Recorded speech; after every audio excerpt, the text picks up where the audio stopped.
Theresa May and Jeremy Corbyn faced a grilling from members of the public in a BBC Question Time election special. Here are 5 key takeaways. It might not have been the head-to-head many people wanted, which Mr. Corbyn said was of shame, but the audience didn't hold back when it came to asking difficult questions. The tone was set from the get-go when Mrs. May was asked whether the public should trust anything she says given her track record of broken promises and the tough questions kept coming. The Conservative leader got secretly, "Do you really regret calling this election? Now the polls have moved against you do you really think you actually have any real leverage with Brussels?" Mr. Corbyn didn't get off lightly either, with the first question from the audience on why the British public should trust him to negotiate Brexit. He was also asked to rule out a deal with the SNP and why have you never regarded the IRA as terrorists? Mr. Corbyn said he deplored all acts of terrorism. Home Secretary Amber Rudd repeatedly accused Mr. Corbyn of having magic money during the 7-way debate on Wednesday, and Mrs. May carried on the baton, repeating the mantra on a number of occasions. There isn't a magic money tree that we can shake that suddenly provides for everything that people want, she said.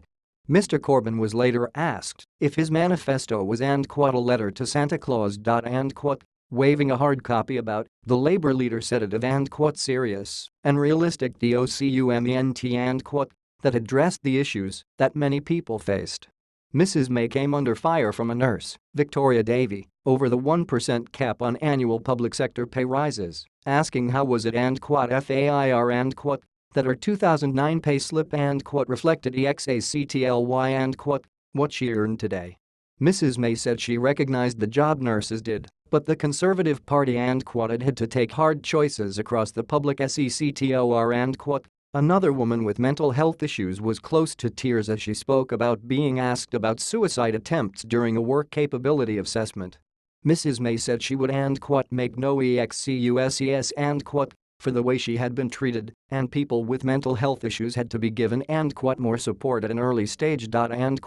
But BBC political correspondent Gary O'Donoghue said Mrs. May seemed uneasy and was reluctant to engage and empathize beyond a few carefully chosen words.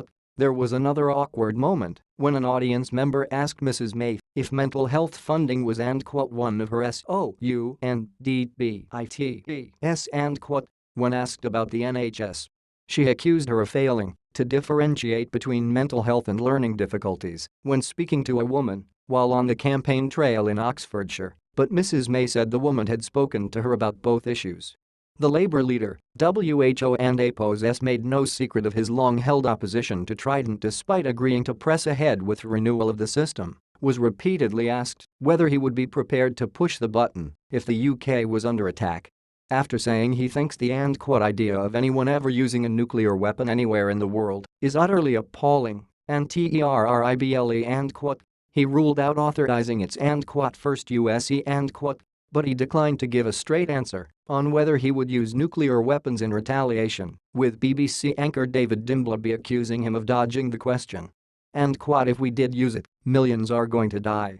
You have to think this thing through, Mr. Corbyn said. I would decide on the circumstances at the time, he said. The Conservative Party press office tweeted, Corbyn's answer on this Trident question is about as long as the 4-minute warning number BBCQ, as some of the audience heckled, but another backed the Labour leader, saying she didn't understand why everyone in the room seemed so keen on killing millions of people.